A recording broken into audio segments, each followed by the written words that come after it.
Hi and welcome back to another imp engine strip down video. This engine belongs to a chap called Simon Benoit, who you may be familiar with him on YouTube.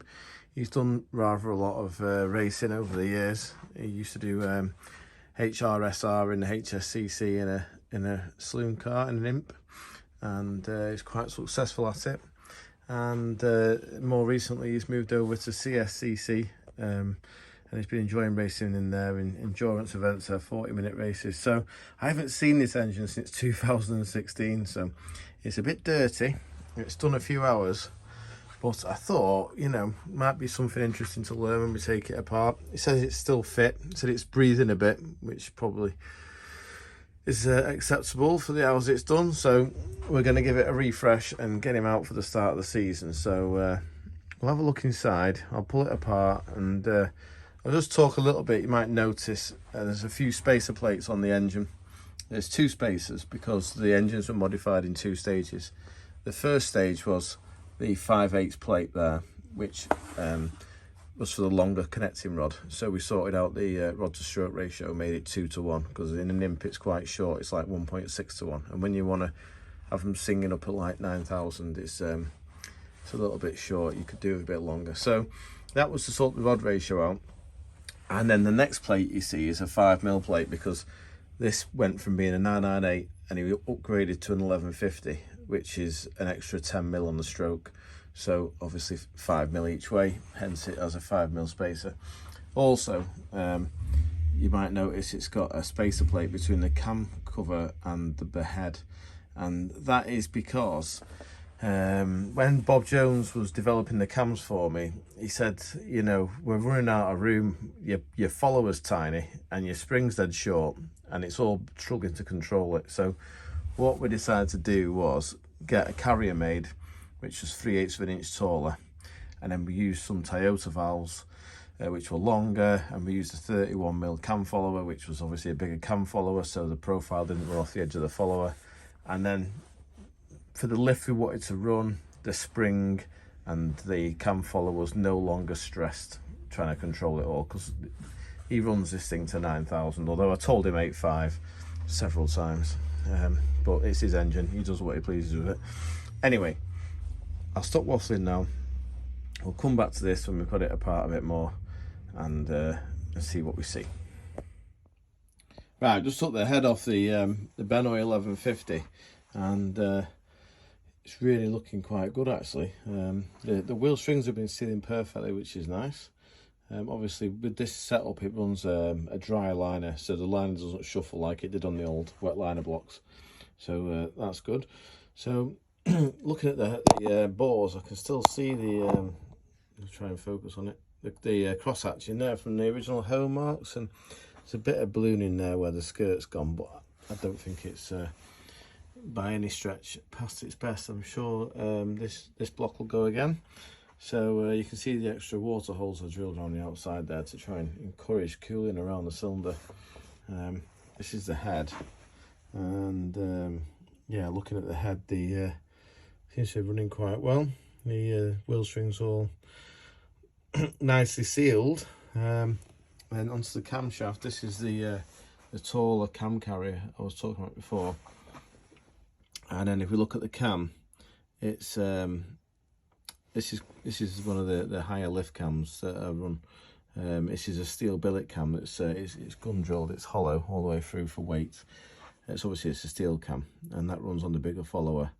So if you've ever took an old imp engine apart with like an R23 sort of roots cam in it, you'll know that they were, you know, low lift, big duration technology to get the area, but whereas this is quite short duration relatively, and it uses its lift to get its area, so it sort of snaps the valve open and shut nice and quick to try and keep some airspeed, so we get some torque out of an imp, which is handy when you're racing. So that's that and that. So we'll take the sump off next and have a look in the bottom end and see how it's all been coping. Right, I've got the sump off the Simon Benoit 1150. So I'm looking inside and everything looks quite healthy. The journals all look good. The bearings were very, very good. This is a Farndon steel crank, 69.5 millimeters, all balanced, etc. And then these are the longer connecting rods with the Omega lightweight slipper pistons. And you notice they're a 2-ring piston, so they're quite delicate, and they are sort of life. They are looking a bit on the worn side, to be honest. I think we're going to be retiring them off. I have to speak to Simon and see what he says. Bearings all still look quite good. Just to talk for a second about how this engine came about.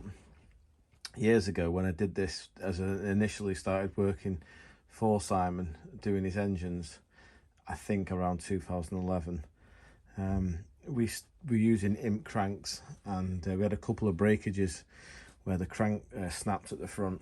And we put this down to, well, a clever person put it down to torsional vibration, but it was probably just asking too much of it. Anyway, we got the steel cranks done because Simon very kindly said, if you want to get some cranks made, I'm happy to finance it, bring the job forward, because, you know, new parts work better, don't they? So that's how this whole engine came about. And then obviously a few other people had them for the championship, so all the parts got sold, and then I left working for Bob and went on my own, and the rest is history, so to speak. So yeah, I'm very appreciative of Simon Benoit and the help he gave me in the first place, and investing in me really to get the job moving with new parts rather than trying to race with old chocolate ones.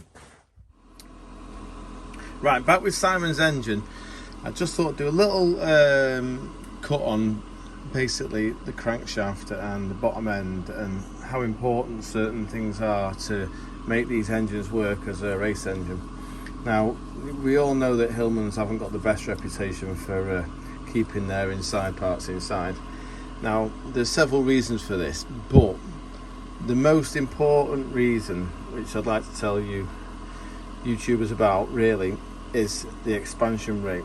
Now, the block is, as you know, made of low pressure die cast alley, but it was done in the 1960s, so it has a really high coefficient of expansion. We're looking at 3.5 thou per inch from room temperature to 100 degrees. So if you can imagine the mains tunnel, which is the size where the bearings fit in the block, it's going to grow a lot, you know, and when it grows, obviously the bearing clearance increases as well. Now, when the bearing clearance increases, we have problems with the oil supply to the big ends. Now, the job of the main, and we'll go simpler than that for people that don't fully understand engines. We've got like a mains oil gallery, which is fed high pressure oil. That is in turn fed to the mains to lubricate them. But the mains job, apart from supporting the crankshaft, is to deliver the oil to the big ends. Now, cylinders number 1 and 4 have their own personal supply from the main bearing 1 and 3, but the middle main bearing is Siamesed. So basically the oil goes off to one big end and off to the other, so the middle main is really important, and it's also the bearing that gets the most flack really, so the clearance on it is crucial. Now, I've done a few snapshots of I'll plastic gauge this. You'll see I've got the fan heater running behind it, because when I build these engines, we bring them down to bottom tolerance on the mains tunnel, so that instead of running 3 thou clearance cold, they run like 1.5 thou clearance at, say, I don't know, the blocks will be about 20 degrees or something, which is as hot as I can get it with a fan heater.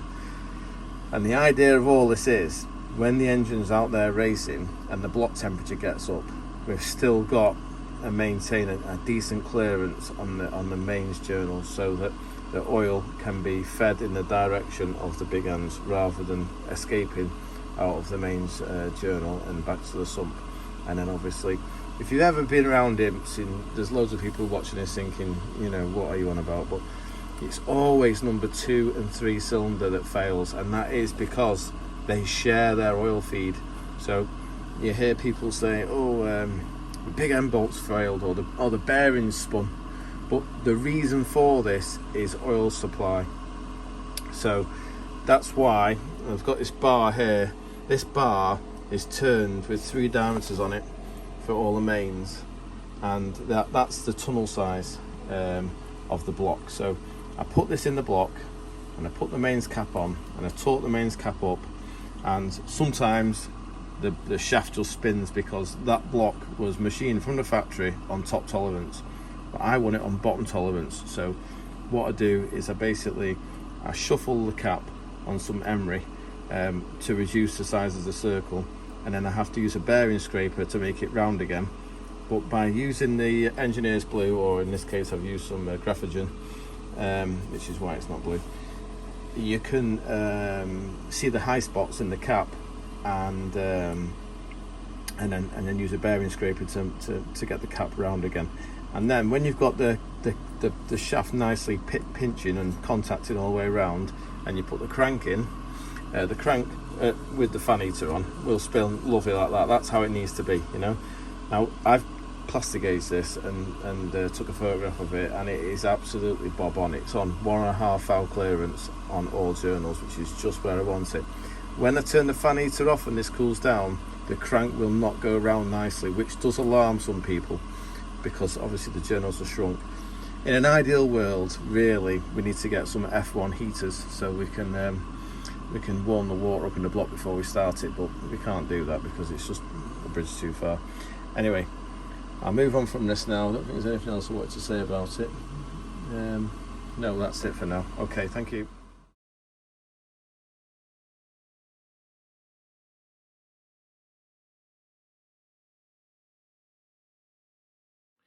Right, it's time for my favourite part of every rebuild. This is where we put them on the dyno and give them a good run, and see if they've made any improvements on last year's figures or whenever the engine came back last. Anyway, I hope you enjoyed the videos. This is all ready to go now. I'm going to go to the other side of this safety glass so that I can avoid the fumes and the bits that go around really fast. And we'll make another video so you can see it actually, you know, getting a workout, and I already know what it's going to do because it's in its finished state now. So yeah, hope you enjoyed the videos. Any comments you've got, I'm really interested to hear what they are, you know, anything we can do to improve the video to make it more enjoyable for you YouTube viewers. Yeah, and thanks for watching. Okay, so we're on the dyno now with Simon's engine. It's all back together. We've just had a bit of a refresh. Been running it for quite some time, so it's fully bedded in now. Having a bit of a battle with the carburetors and the choke sizes, trying to find the best compromise for the driver. Simon has got a 5-speed gearbox, so he's able to keep this car between sort of 6,000 and 8.5 and 9,000 RPM. So we're not too interested in mid-range torque. I've sort of I'm trying to decide how. Anyway, that's my problem, but it's strong, really strong. It's got a little bit of a hole at 5, which is the 4-inch-to-1 exhaust. I knew it'd do that, but it really helps it at 6.5. I'm seeing like 100 foot-pound of torque, so it should be quite menacing this when we get him back out. So I'll just give it a bit of a run. Should start off at about 5, and then you can see it's pulling in. So pulling out 83, 84 foot-pound there at 4.5. Just take some load off. The dyno is really slow. Go back on again now. It should be about 5.56 now. Okay, so there's 6,000. So holding 99 there. 7. Yeah. As you can see, it hung on really well. I think should be able to have a bit of fun with this, Simon.